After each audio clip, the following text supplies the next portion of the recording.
Welcome to The Shift Show with Adriana Bucci.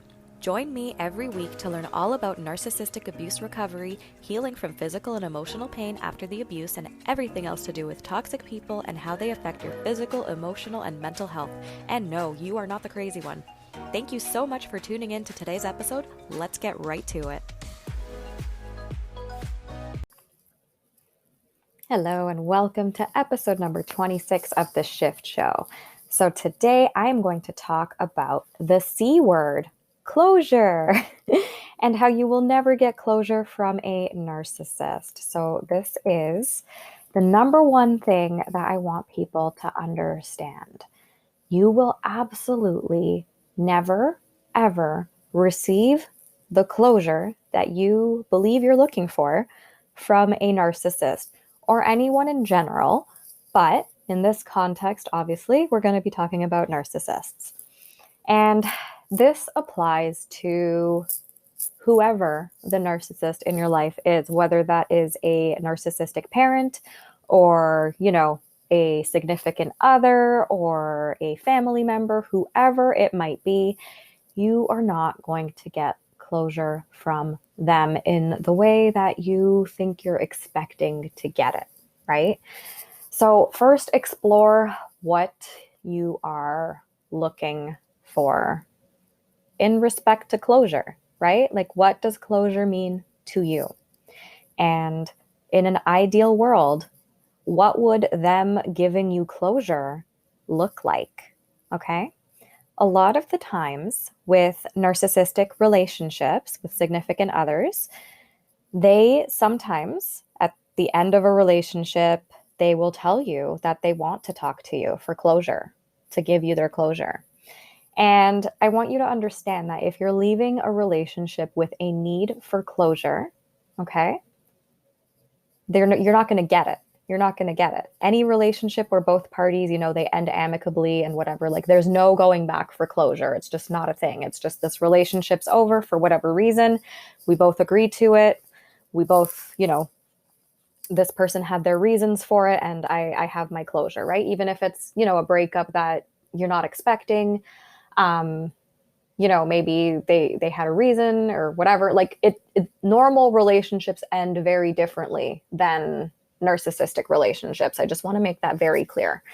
And I'll probably do an episode one day about like the difference between a normal relationship and a narcissistic relationship, because it's totally different, just in general. But when you're with a narcissist and you guys break up and whatever, you're probably going to be really confused about the breakup, depending on the situation. Sometimes a narcissist will just behave so badly so that you break up with them, so that you look like the bad guy.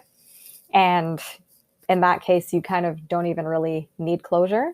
But sometimes they will just out of left field, like, oh, all of a sudden I see you as a friend, after you've been like not friends, obviously, for however long you were dating. And like, it'll just be something out of left field and they start the devalue phase and the discard. And that would be a situation where you might want some closure from them because it just doesn't make any sense and you're trying to make sense out of it. And sometimes they will initiate having a conversation with you in order to get that closure. But what I want you to understand is that if this happens, if they tell you they want to talk to you for closure, it's only to try to manipulate you more and continue the cycle of abuse and keep you around for supply. Like, you are literally being put in a situation where you are going to potentially be backup supply for the narcissist. So just please be aware of that. I know it's not what you want to hear if you're like recently broken up from somebody, but this is their goal. It's a trap. It's a fucking trap. And I want you to understand that it is a trap first and foremost. And understanding that this is a trap will help you realize that, you can't get closure from someone else. You have to create your own closure. And having a deep understanding of the fact that you cannot receive closure from somebody else can help you realize that closure is not even real.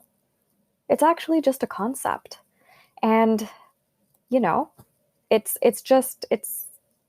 not anything. It's just this abstract concept that we make up in our minds that, maybe you think that closure is going to solve your pain, right? Because if you're looking for closure, chances are it's because you're experiencing some level of emotional or mental pain where just having the answer as to why this happened, why this person is the way they are, that is painful. And a lot of the times answering that why is there is no why. It just, they suck. Like they're a narcissist and that's just it. And even if the narcissist is a parent and they're on their deathbed, you're not going to receive closure from them. So if you listen to my last episode, I can't remember if I said that like there was no deathbed apology or confession or anything. And I'm sure I probably spoke about that, but I'll just emphasize that there is never going to be that. Okay. So my mother she wasn't even there. Like she didn't even have her mind intact when she was on her deathbed. And, she chose to live her life in a way that was very self-serving, that was very much looking out for herself, that was very much, she didn't give a fuck who she was screwing over, as long as she could get whatever it is that she wanted, right? And she made that choice, and that's really sad that that's how she chose to live her life. But at the end of the day, she's the one who made those choices for herself. She's the one who chose to alienate pretty much her entire family against her. She's the one who drove her only child away. She's, she was who she was, and she made those choices. And even though like she was not all there on her deathbed and the dementia very much altered her personality, and, she had a massive heart attack as well. So there's definitely some brain damage that would occur from that, like the deprivation of oxygen, or, I'm not a doctor, but I'm sure that that can't be good for the brain either. But she was very nice and very pleasant. And like when the doctors would call me for updates, they would always tell me like, oh, she's so pleasant. And I'm like, oh, okay, interesting. But I understood that this was the disease. This was the disease. This wasn't her. She was never a pleasant person. Okay. And understanding that it's this disease that took control over her brain that made her nice does not in any way, shape, or form mean that she was actually nice and that she would have had the capability to, on her own, be a nice person and have some sort of coming to God moment. Like, no, like that's the workings of a disease. So if you're going through this, if you have a narcissistic parent who has dementia or is on their deathbed and like their brain is affected by some sort of disease, like dementia, like a heart attack, like whatever could possibly affect their brain, understand that it's a disease of the brain and it's not them actually being nice and trying to give you closure. I want you to understand that. And so for me, I actually created my own closure before any of this happened to her. I had accepted, years ago, initially years ago, that like she's not a part of my life. And then, the minimal contact that we had, I still had my closure that like she's not part of my life. She's not a person who makes my life any better. And she just is who she is. And she was already kind of dead to me. So, like it's pretty sad, but at the same time, that was what I needed to do to create my own closure, to be okay with not having a mother as a part of my life. And this was well before her death, like well before her death. So I want to encourage you that if you do have a narcissistic parent, you can create that closure before they even reach their deathbed.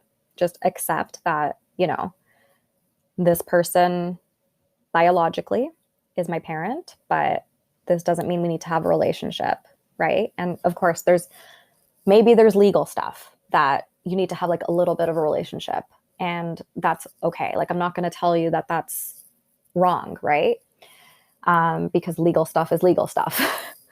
But if you're able to maintain that very minimal emotionally detached contact safely, where your mental, physical, emotional health are not at risk, then that's fine.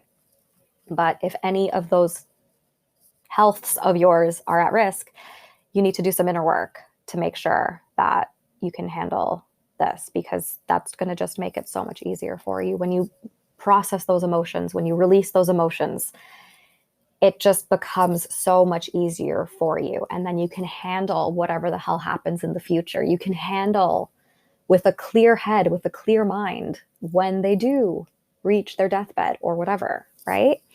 And the same thing goes for relationships. Like, obviously, it's probably not going to be a deathbed situation with a relationship, but when you do break up with that person and they haven't given you any closure, and like the breakup seems out of left field, or, you know, the devaluing stage just fucking happened out of nowhere and you're not making sense out of it, like that in itself is closure.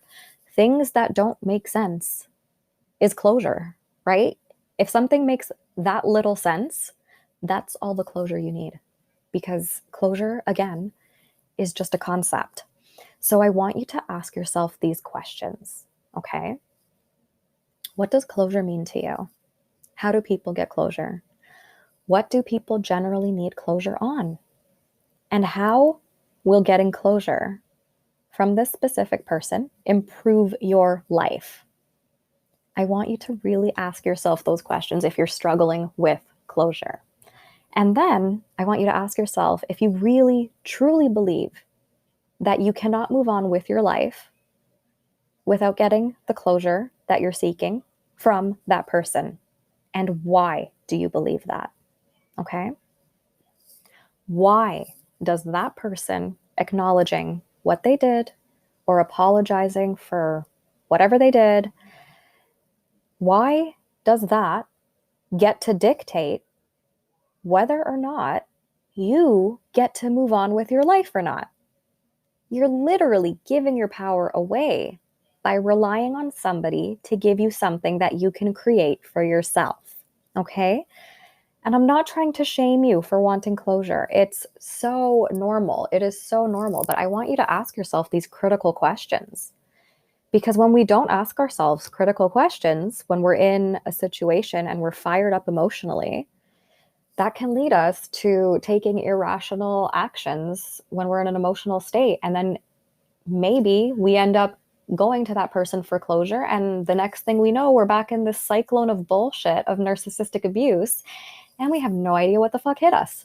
So asking yourself these critical questions is so fucking important. I cannot stress that enough. And, you know, these are questions that you could totally journal on, right? Like, just grab a piece of paper. It doesn't have to be a fancy notebook, like I always say, and just journal on why. Why does this concept of receiving closure in a nice little shiny box with a bow on it, which is not realistic, but why does this get to dictate whether or not you move on with your life? Really, I really want you to deep dive into that question. And when you do journal on that question, you might actually not even know why you need closure anymore, right? And then you might not even realize, you might realize that, like, what the hell is closure even for? Like, it's so overrated. Like, what? It is just a concept. Like, I can do this for myself. Like, this person treated me like shit, and that's that, right?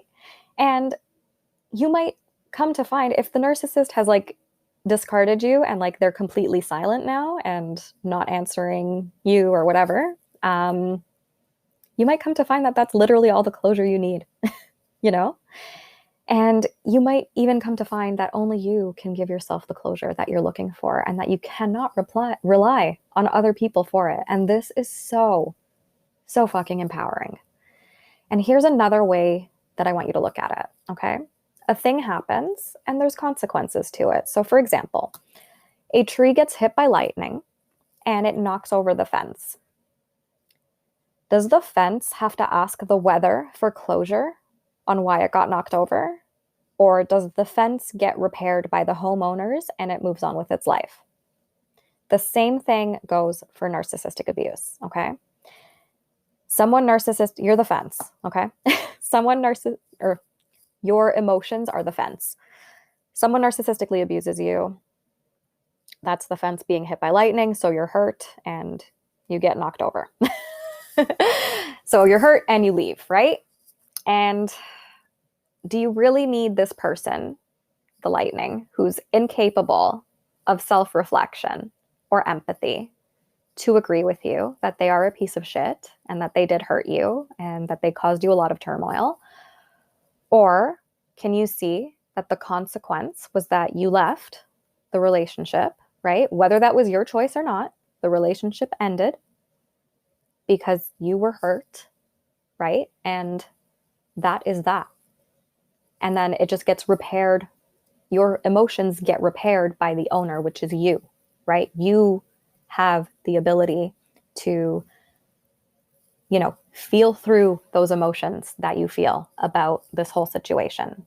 You have that power. No one can feel your emotions for you. And the only way to heal it is to feel it. So that would be the equivalent of the house owners fixing the fence, right? So you need to express your emotions. And when you do that, there's less confusion in your head because then you can see the truth of the situation. Okay? So I just want you to sit with that. And I want you to also remember something very important, that you can, in fact, trust yourself. Okay? It does not matter if it's a narcissistic parent, a family member, or a significant other. Your experience with that person was valid.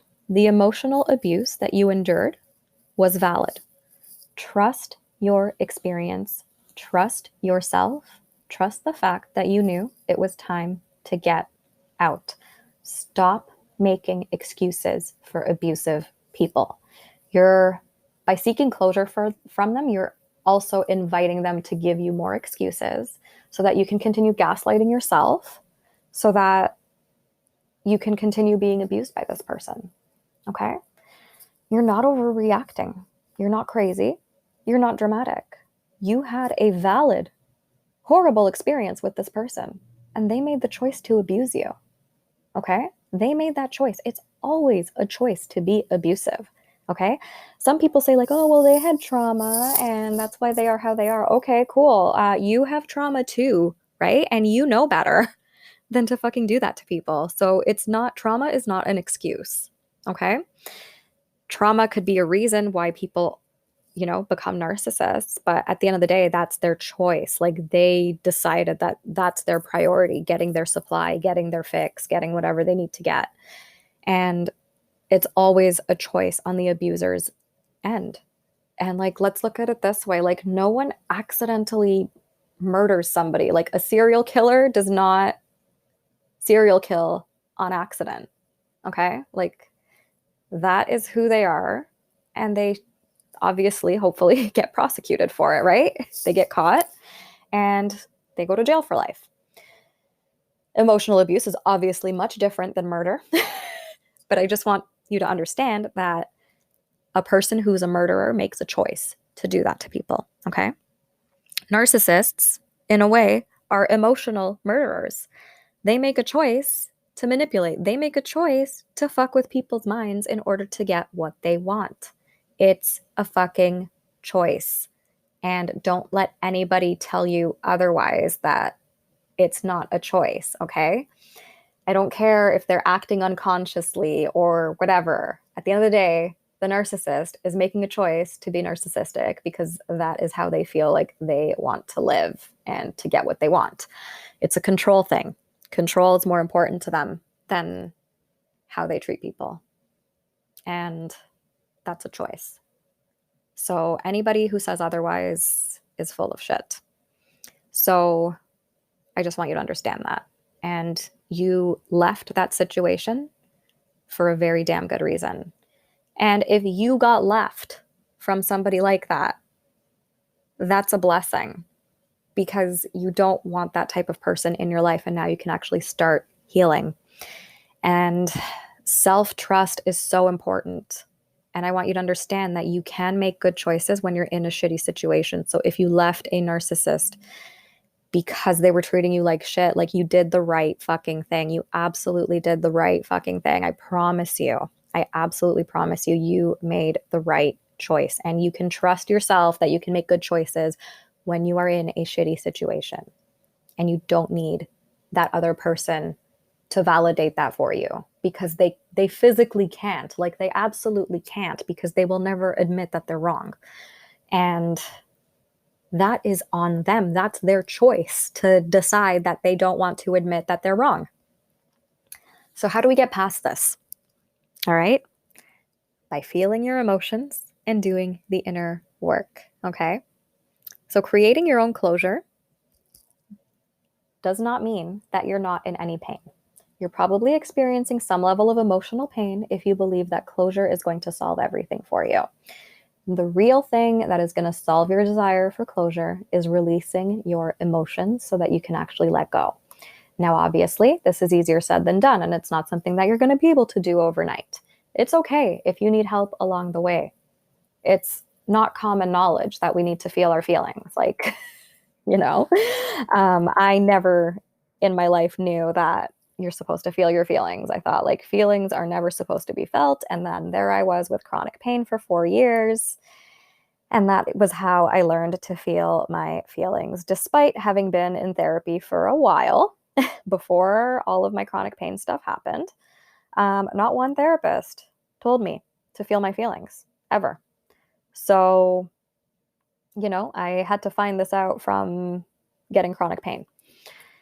But ultimately, now I'm able to introduce this concept into the narcissistic abuse world community, because it's going to help you so much. Because when you feel your feelings, when you learn how to feel your feelings safely, when you get support to feel your feelings, right? Like, just because you need support to do something that you don't know how to do does not make you codependent. It does not. You do not have to do this work alone. Like, there's no shame in finding a coach or a mentor or somebody who's been through it and come out on the other side. There's no fucking shame in that at all, right? Like, we all can support each other. And this does not make you codependent or like a not independent person. And, a lot of people, when they break up with a narcissist, it's like, oh my God, where did my independence go? And it's like, that's also a concept too, right? Like, you're judging yourself. That's self-judgment, right? And no one wants to be codependent, and doing the work is going to help you to not be codependent and to gain that independence back. But if you need support on it, that doesn't make you codependent. So I just want to emphasize that. So I will provide a free tip on how to start getting those emotions to come up, because they're not going to come up the first time you just decide, like, oh, I'm going to start feeling my feelings. You need to work at it. So, if you're not comfortable with letting yourself cry, that's okay, because you don't know that it's safe to do so. So rage journaling is a great way of doing this. And I probably mentioned this in every episode, but basically 20 minutes every day, rage journal. You literally just have a old-fashioned temper tantrum on paper about how this situation makes you feel, how closure makes you feel, what you think closure is going to accomplish for you, what an asshole this person is for not giving you that closure. Do that for 20 minutes. See where that goes. See where that conversation with yourself goes. And then you destroy the paper as soon as the timer is up. And you do this for a few weeks. And then you're going to start noticing your emotions start to come up. And when you notice your emotions starting to come up, notice, instead of freaking out about it, because that's what we're inclined to do when we're so not used to doing this, notice where exactly the emotion is in your body. Okay? And feel into it. When you feel into it without judging it, you can let it go. You can actually observe the intensity of the emotion going down. And, this isn't easy. This isn't something that it's not a skill you're going to learn overnight, but practicing. Practice, right? So if you're not getting these results after like 2 days of journaling, that's okay. If you're not getting these results after like 5 days of journaling, that's okay. It might even help you to put a reminder somewhere that says it is safe to feel my emotions. It is safe to journal. It is safe to be human. Put it somewhere that you're going to always see it. So put a sticky note on your mirror, put a sticky note on your fridge, put your phone background with that on there too, right? Like just something that says it's safe to feel my emotions. And that's going to speak to your subconscious brain at a certain point, and you're going to start believing that it is safe. So, like do things like that. And if you really, really need support, seek it out, right? There's coaches out there, there's mentors out there, there's therapists and counselors out there who are trauma informed, who are aware of feeling your feelings. They might be hard to find, but they're out there. But, seeking that support is going to help you to speed up the process and put things into perspective so much faster than doing it on your own. And you don't have to do it on your own. You can absolutely get support. And this is why I do what I do. So if this is speaking to you and you feel like you need to work with somebody one-on-one and you want to work with me one-on-one, that is something I offer. I absolutely offer one-on-one coaching. So I will put the link to that in the description here, as usual, in my podcast descriptions. And I also have a course called Transform Your Pain. It's 12 modules. It's a self-paced digital course, and it's a fraction of the cost of working with me. And I've also included payment plans up to 6 months so that it can be super affordable for anybody to learn how to do this important work. So that is another option if you don't want to work with somebody. There's my course. That's the thing. So, feel free to sign up for that because that's an amazing resource. I also have a book on pretty much the same thing, right? It's obviously a lot less interactive than the course, a little bit less hands-on, informative, whatever, but it's also another option. So all the links to all these things will be included in the details of this episode, but I just really want to drive the point home that you don't have to do this on your own. And I hope this has helped. I hope you can understand that you create your own closure. And I hope you understand that going back to a narcissist to receive closure from them is only setting yourself up for more abuse. I know that's not what you want to hear. I get it, but it's the truth. And I'm here to be honest. And I'm here to share my knowledge as honestly as possible based on my experience, based on, what I observe with my clients. There's no closure with a narcissist. It's overrated. You got to create that for yourself. So I hope this has helped, and we will see you next time.